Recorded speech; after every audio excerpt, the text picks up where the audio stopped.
Son las 10 de la mañana del 11 de noviembre de este año 2024, ya terminándolo.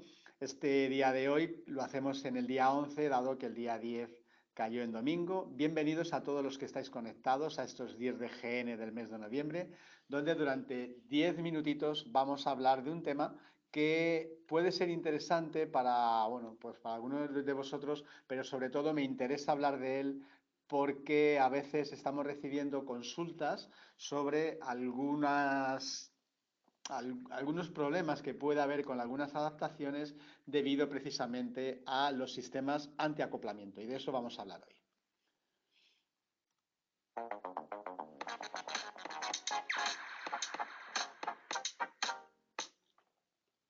Bueno, como sabéis, los sistemas antiacoplamiento o los sistemas anti-feedback hoy los tienen todos los audífonos del mercado. Es verdad que cuanto más alto estamos en tecnología, ese sistema anti-feedback pues tiene más niveles de antiacoplamiento porque tiene diferentes niveles de potencia. En los segmentos más bajos pues estamos hablando de que solo se puede activar y desactivar el sistema con el nivel más leve, pero los elementos tope de gama pues tenemos diferentes alternativas de poder reducir ese acoplamiento en el caso de que se produzca.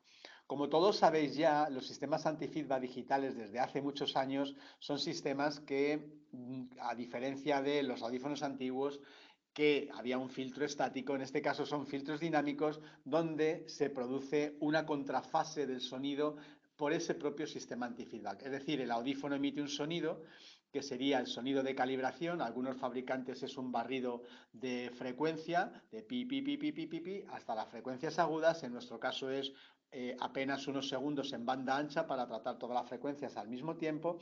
Y si ese sonido que entra en el conducto se sale y entra de nuevo por los micrófonos, lo que hace el audífono es medir exactamente dónde se produce ese acoplamiento, en qué frecuencia se produce y con qué intensidad ocurre para emitir, si este sería la onda producida por el sonido que tiene de retorno ese audífono, dado que a lo mejor el molde ajusta mal o la ventilación es muy grande, el audífono produce un sonido en contrafase, es decir, el mismo sonido en la misma frecuencia, con la misma intensidad, pero en la fase inversa de ese sonido, precisamente para anularlo. Donde antiguamente había que bajar la ganancia, pues con los sistemas antifibra digitales de hoy no solo no hay que bajarla, sino que al anularla, ese acoplamiento, podemos seguir dando ganancia hasta los niveles de más potencia que pueda tener ese sistema anti-feedback en particular.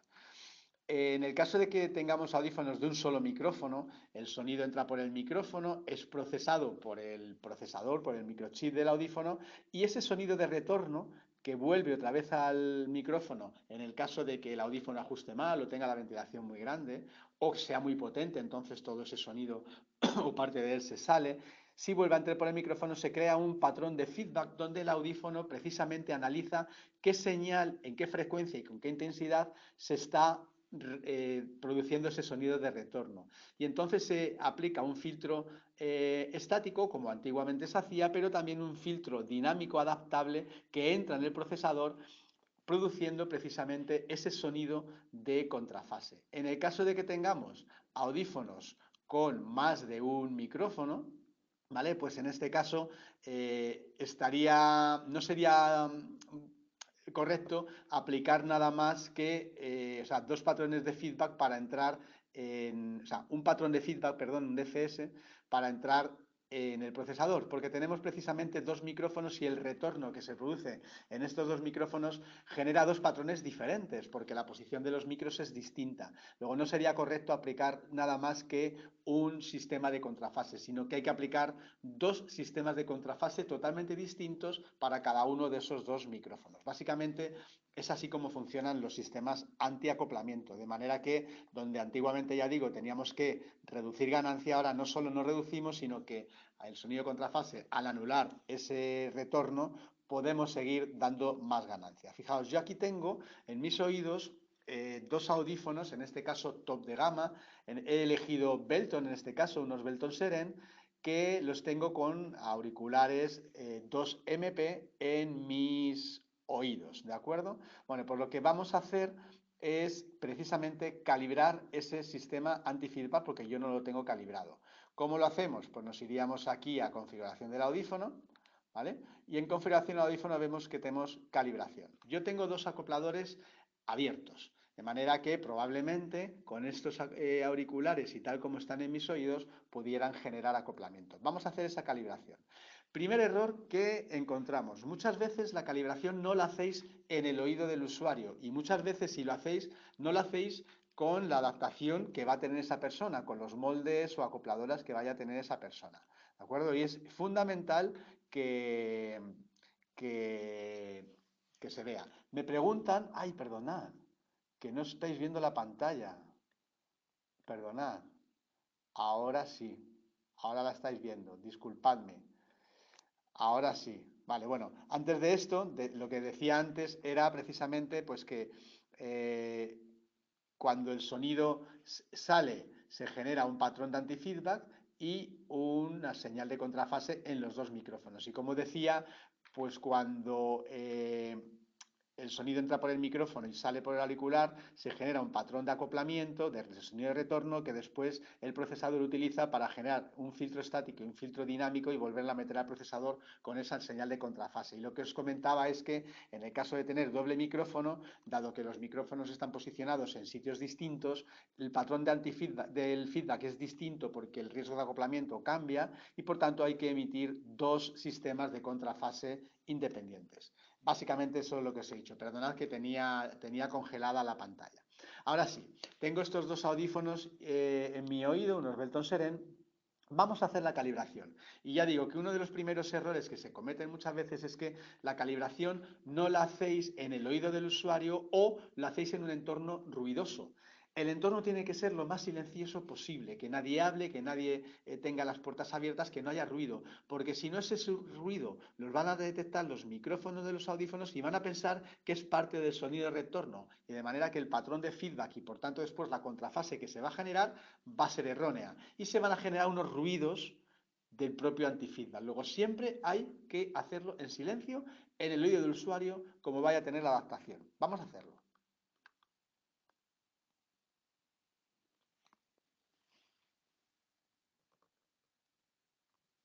Oído izquierdo hecho.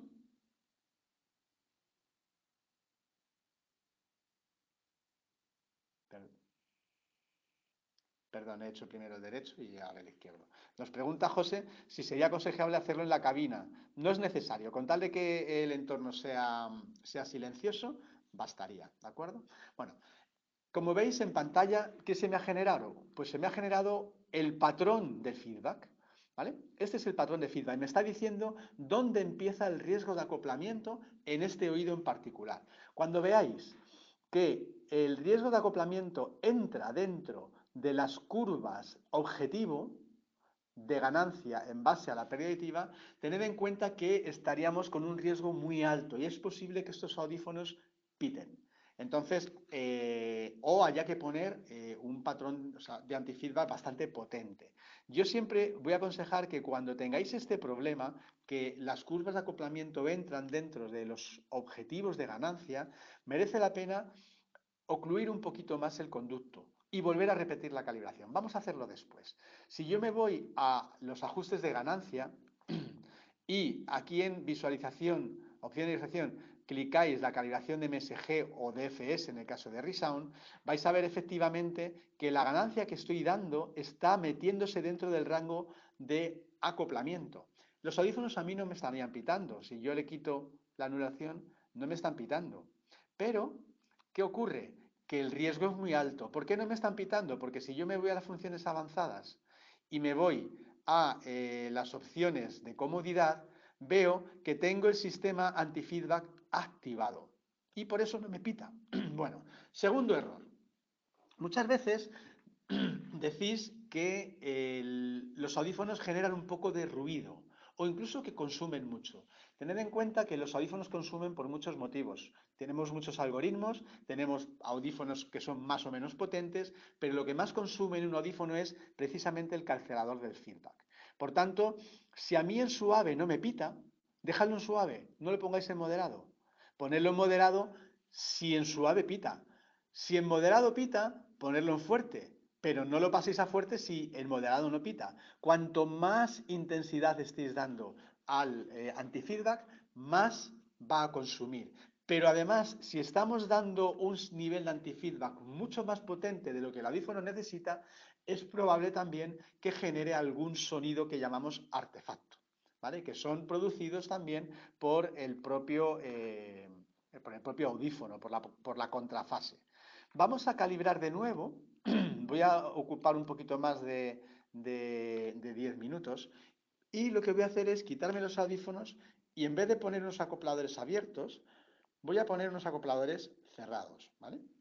Claro, siempre podré ocluir más o menos también en función de las necesidades en base a la pérdida auditiva, de lo que tenga esta persona de sonoridad, de pérdida auditiva en graves, por ejemplo. Si tiene poca pérdida en graves, pues probablemente tenga que, tenga que abrir el conducto, pero siempre tendréis que llegar a un nivel de compromiso entre lo que yo quiero abrir el conducto porque a lo mejor tenga los graves bien conservados y lo que me permita el sistema antifeedback. Bueno, a ver si con las gafas, no, a ver si puedo quitar el acoplador, que no tengo ni uñas.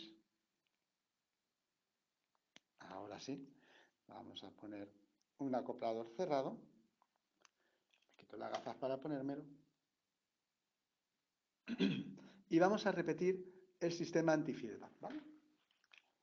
Cuanto más entre la curva de calibración en la zona de objetivo, más tenéis que pensar en ocluir. Vamos a calibrar de nuevo.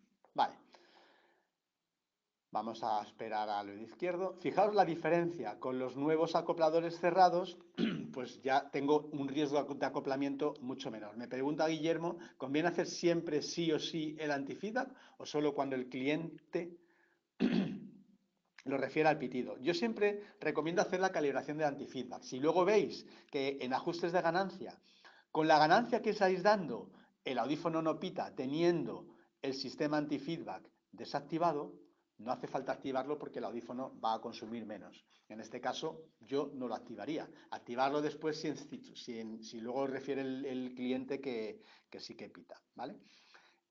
Más cosas. Hay veces que en algunas situaciones, por ejemplo, escuchando música, ¿vale? O en situaciones donde estáis haciendo un campo libre y emitiendo una frecuencia aguda, ¿qué ocurre? Que el sonido que recibe el audífono en frecuencia aguda no es producido por un acoplamiento, sino que es producido por un agente externo. Es decir, por ejemplo, una flauta, una guitarra eléctrica, un violín o el tono agudo que estáis dando en el campo libre. ¿Qué ocurre? Que el audífono piensa que es un acoplamiento y entonces intenta quitarlo. ¿Y qué hace? Mide dónde se está produciendo esa frecuencia, con qué intensidad y emite una frecuencia con una intensidad similar en la fase inversa del sonido.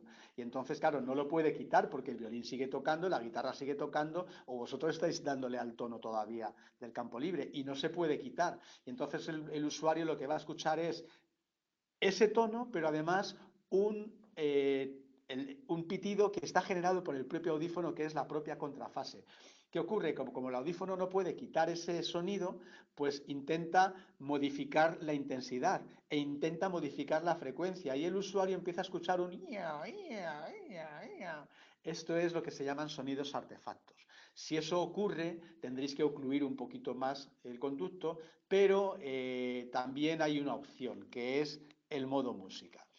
¿En qué consiste el modo música de los audífonos? En este caso, el modo música se recomienda utilizarlo en un programa aparte. Si es una persona que va a escuchar música, pues yo no lo pondría en modo música en el programa normal donde vaya a estar el usuario, sino que pondría un programa específico que sea para música donde activo el modo música. ¿Qué va a hacer el modo música? Los sistemas antifeedback entran en apenas milésimas de segundo. Sin embargo, el modo música espera un segundo. ¿Por qué? Porque en un segundo normalmente los acordes han cambiado. Y vosotros si clicáis el botón de un campo libre lo hacéis en menos de un segundo. Entonces, ¿qué ocurre? Que si se produce un tono externo, pasa un segundo, el sistema antifeedback no entra, no produce la contrafase y no escuchamos el pitido de contrafase. Si después de un segundo el audífono nota que sigue habiendo un pitido, entonces sí entra el antifeedback porque interpreta que ya no es un tono externo, sino que es un acoplamiento del propio audífono. Luego el modo música no es que sea un antifeedback normalmente especificado para la música, sino que es el mismo antifeedback, pero que demora un segundo en entrar para evitar los ruidos artefactos. Entonces, cosas importantes. Si veis que el audífono no pita teniendo el antifeedback desactivado porque hay mucha distancia entre el riesgo de acoplamiento y la ganancia que estáis dando, merece la pena desactivarlo porque ese audífono no va a pitar. Segundo, si se generan ruidos, pues probad a ver cómo tenéis el sistema antifeedback, si lo tenéis muy fuerte, probad a bajar un poco la intensidad de ese sistema antifeedback porque a lo mejor no hace falta tanto y nos está generando ciertos ruidos. Tercero, si el audífono consume mucho, también tended a reducir los niveles de antifeedback porque no siempre un nivel muy alto es aconsejable. Cuarto, si que tengo una persona que le pita en modo, escuchando música, poner un programa específico para modo música con el antifeedback puesto en esa opción y que el usuario pase a este programa en esos casos, ¿no?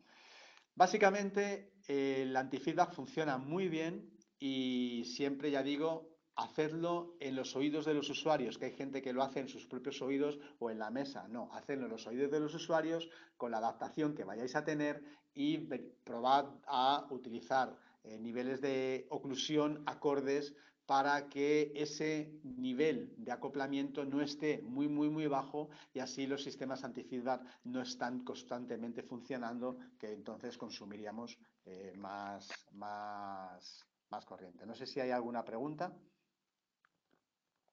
y con esto terminaríamos. Creo que alguien me ha hecho una pregunta, un momentito, me dice, José, normalmente cuando entramos en el software de adaptación del paciente nos pide la calibración. ¿Deberíamos hacerla siempre? Mi recomendación es sí. ¿Por qué?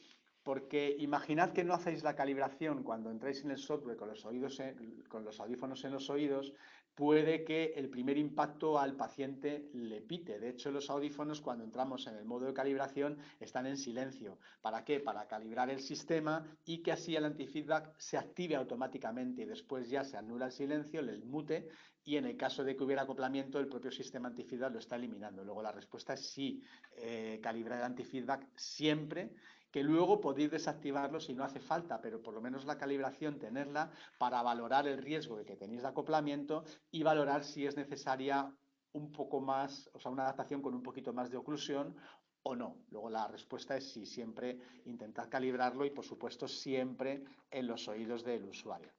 Y me dice José, pero me refiero cuando viene a las revisiones.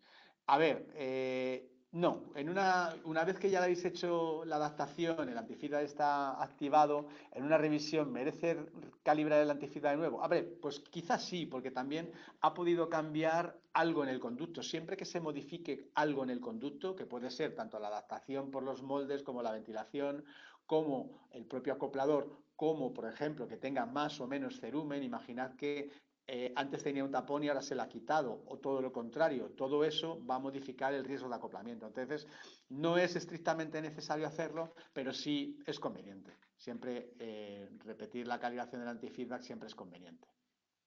De acuerdo, bueno, pues sin más, deciros que muchas gracias por haber estado en estos 10 de GN, espero que os sea útil y recordad que el sistema antifeedback en los audífonos es la prestación que más consume.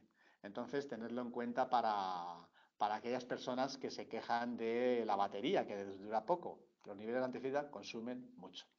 Pues nada, que tengáis una jornada excelente, una semana excelente y que, bueno, que apenas nos queda tiempo ya para terminar el año, de manera que nos vemos en el próximo día de GN, ya será el último de este año 2024 en el mes de diciembre. Un saludo a todos y buenos días. Hasta luego.